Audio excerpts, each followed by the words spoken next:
Então, embora a gente tivesse o INPA aqui, né, em Manaus, né, os estudos de antropologia ficaram restritos mais, vamos dizer, na área amazônica, ao Museu Guild de Belém. Então, a gente tinha contato com alguns pesquisadores que por aqui vinham, o professor Antônio Maria, um deles. Uma vez eu fui lá com Napoleão Figueiredo, Anaísa Virgolino, que faziam estudos sobre o negro na Amazônia, né? Visitamos também o trabalho do professor Simões, que era arqueólogo, né? Então, às vezes, havia encontros, né? Mas nós não realizávamos, que eu me lembro, pesquisas estritamente ligadas à questão, à antropologia, né? Aí você pode me dizer, mas vocês, de alguma forma, estavam articulados com a participação dos povos indígenas. Estávamos, mas muito mais como militantes, né? Embora a gente fizesse estudos, por exemplo, no Grupo Cucuro, me recordo muito bem, né, que nós, entre os participantes, uns 12, né, professores e estudantes permanentes, fixos, mais, né, a gente dividiu, vamos dizer, cada um pegou uma etnia para fazer um estudo aprofundado, né? E desse material, muitos fizeram, como Paulo Monte, que acabou, por causa desse estudo, fazendo estudo sobre os Waimiri e Atuari, né? E assim foi, com alguns outros também, Ricardo Parente e tal. E aí nasceu também a possibilidade de a gente fazer um pouco de divulgação disso, ainda no final dos anos 70, começo de 80, foi além da criação do CIMI, a criação que foi aqui em Manaus, que nós fizemos, que era o jornal Porantim. O Porantim, que depois foi para Brasília, né? Ele passou muito tempo na máquina de datilografar do Ribamar Bessa, né? Ainda tem os primeiros números datilografados, tudo, né? Então, a gente divulgava, denunciava no Porantim o que estava acontecendo nas áreas indígenas, né? Massacres, doenças, bandoleiros matando indígenas e tal. E, ao mesmo tempo, a gente trabalhava, nós do Cucuro, com outras instituições que trabalhávamos aqui a área urbana, contra o preconceito, nas escolas, nos bairros, etc., né? Pouco a pouco, né, com a criação do curso de Ciências Sociais também, e com o PIBICS, né, a gente vai especificando mais certos estudos de antropologia, né, saindo, vamos dizer, mais dessa área que às vezes havia muito cultural, artística, tal, para a área mais até da questão dos povos indígenas, dos ribeirinhos, dos povos da Amazônia, né. E também é importante lembrar que é nesse período que a organização dos povos indígenas começa a se fortalecer ao ponto das entidades como o Cucuro, que eram entidades de apoio, que a gente dizia a voz dos que não tinham voz naquele momento, né? E como havia um lema, né, que saía em todos os cantos, inclusive no Pasquim, em todo lugar, o índio é aquele que vai morrer. E o próprio Darcy, Nunes Pereira, todo mundo achava que nos anos 80 a gente já não ia ter índio no Brasil, ou porque ele ia ser emancipado, tornar-se brasileiro, não ter mais etnia, ou porque ele ia morrer de doenças, de fogos, de armas, e por todo, como a gente viu com os Vatuari e tudo mais durante o período da ditadura, né? E não só aqui, mas os Nambiquaras, todos foram massacrados, Paracanãs, todos foram arrebentados, né, para fazer as estradas, para fazer mais tarde as hidrelétricas e tudo mais. Então, começa a haver a criação de organizações indígenas, como, por exemplo, onde a universidade, nós vamos todos participar também, a COIAB, mais tarde a COPIAN, que era COPIAR, que era a Comissão dos Professores Indígenas da Amazônia, né? Foi aí que veio para cá o Márcio Silva, que é inclusive articulado com o curso de antropologia de hoje, né? Lá da USP. O Márcio veio como linguista ainda do Rio, depois aquele a gente se encontrou na Unicamp, veio para ajudar nesse projeto de reunir os professores para começar uma educação indígena, né? Então teve várias sessões, eu participava sempre com outras pessoas. Tem o MEIAN também, que é muito importante, o MEIAN, que é o movimento dos estudantes indígenas, com o Ismael Tariano, né, que a gente fez várias reuniões aqui dentro da universidade, depois criou-se o curso, muito mal feito, mas um curso de licenciatura contínua, uma coisa assim, para lideranças indígenas aqui. E, como eu falei para você, Silvana, a própria universidade, no tempo do Marcos Barros, se interessou em criar um comitê de assuntos indígenas aqui, que ele participava, o Sérgio, eu, a professora Luísa Garnello, o professor Geraldo Pinheiro, Lino, né, da antropologia, quer dizer, para a gente conhecer e avaliar um pouco os projetos que chegavam junto aos povos indígenas, porque eu acho que nem tinha comitê de ética naquela época, não me lembro, né, muito bem disso.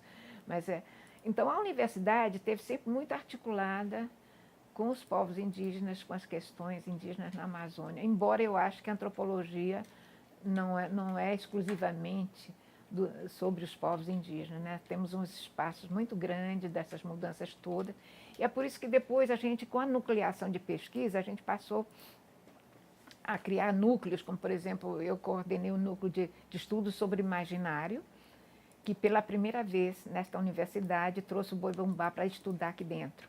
Então foram 3 dias de boi-bumbá dentro da universidade, primeira vez, em 2001, né, isso.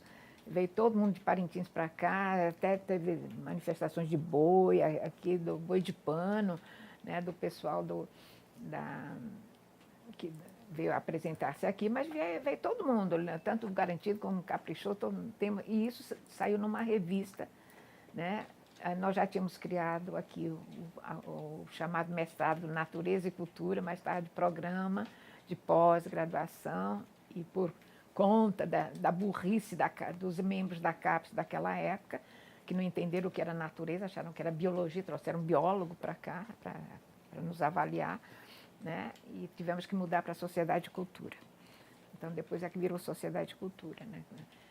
E então a gente criou, né, uma revista chamada, que foi editora desde o primeiro número, a Somanlu, né, e tem um número especial só sobre o boi na universidade. Nós fizemos um levantamento também de todos os estudos que tinham sido feitos de nível de graduação após, artigos que tratassem dessa questão de Parintins e do boi-bumbá, né.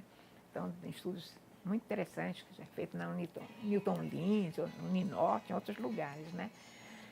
E então, nós tínhamos várias núcleos, né, de pesquisa, onde a gente, por exemplo, que a gente queria fazer sobre os pescadores e o imaginário dos pescadores, também chamava-se por rios amazônicos, por rios do imaginário amazônico, uma coisa assim.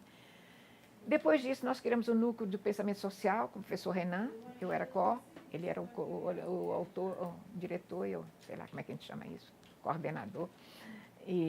Então, com isso, a gente começou a levantar um outro campo de análise, porque a antropologia tem uma participação muito direta, que é o estudo dos pensadores, de quem pensou a Amazônia, né, localmente, né? Então, a gente também tem 3 livros publicados, Vozes da Amazônia.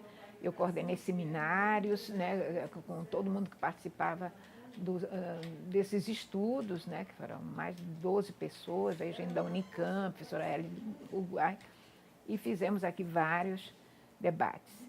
E uma coisa assim que eu acho assim, interessante também a mostrar, né, nessa nucleação nós criamos o NEPS, Núcleo de Estudos e Pesquisas Sociais, que ainda existe pelo menos a sala lá em cima, né, que é, né, nesse período dos PIBICs, né, que a gente já começou criando um núcleo de estudos e pesquisas sociais. O que era isso? Era um espaço físico, né, onde se reuniam todos aqueles que estavam fazendo seus PIBICs, suas monografias de conclusão, já que já estava o curso de Ciências Sociais obrigatório ter no bacharelado a monografia, né?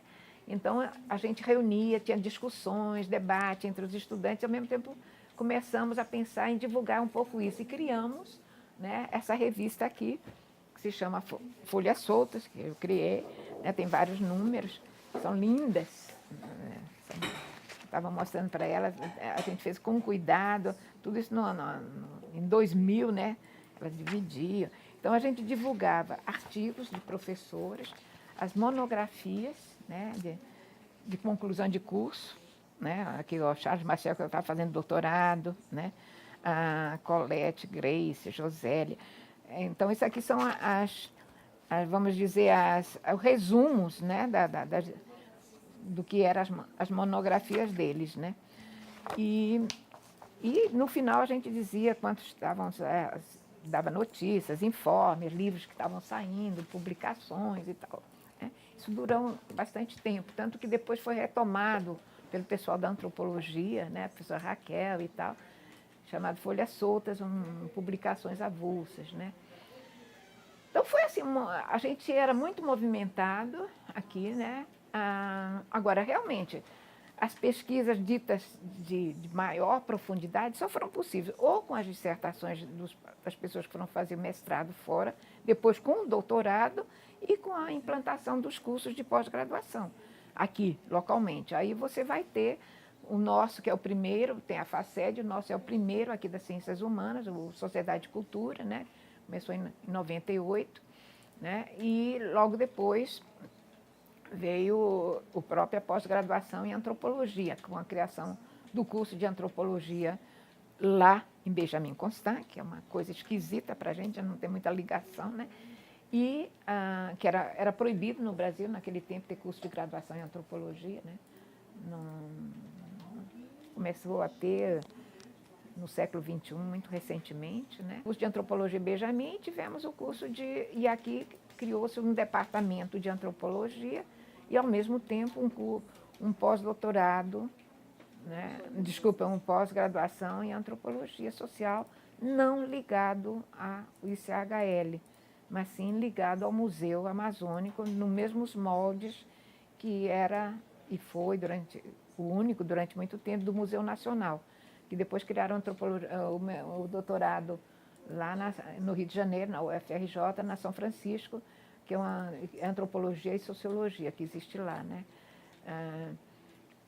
Mas os moldes que veio para cá foram os mesmos que estavam sendo montados no Museu Nacional, que foram os do Museu Nacional, onde a antropologia social ficou articulada ao Museu Nacional, né? Antigo Museu Nacional, lá na Quinta da Boa Vista.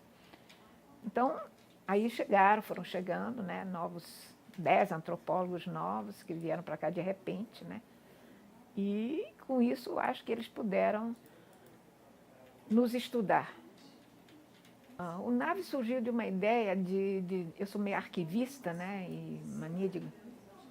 Então eu vinha gravando pela TV e fui gravando em VHS tudo. Então chegou um dia que eu tinha assim, uma quantidade imensa de VHS, né?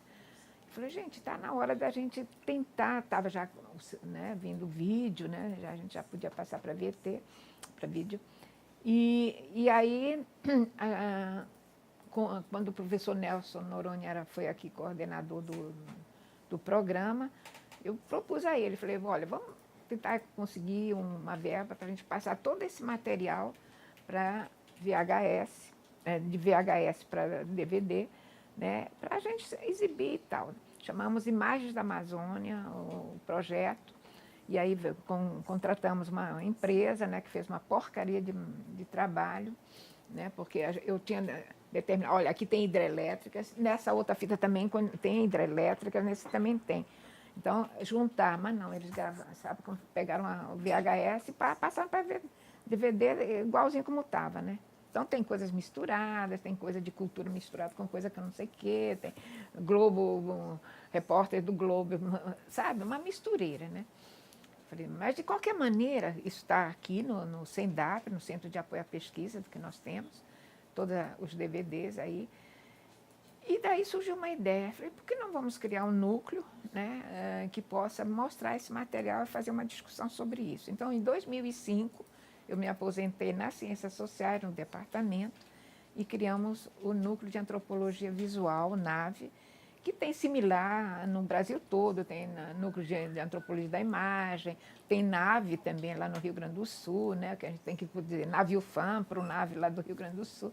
Então, uma vez eu estive num encontro de núcleos de antropologia visual, tanto em Goiânia como em Brasília, depois em São Paulo.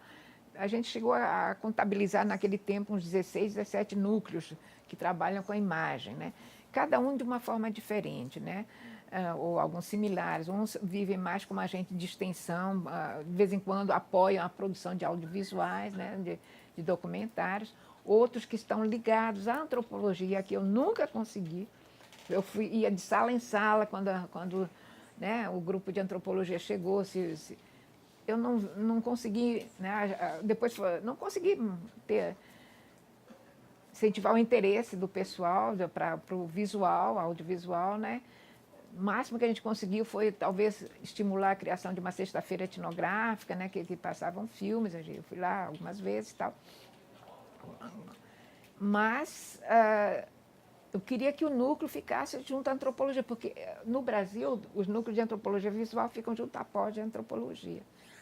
A gente não conseguiu aqui, ficamos então no programa, porque a gente tinha que ter uma sede, entre aspas, quase física de articulação.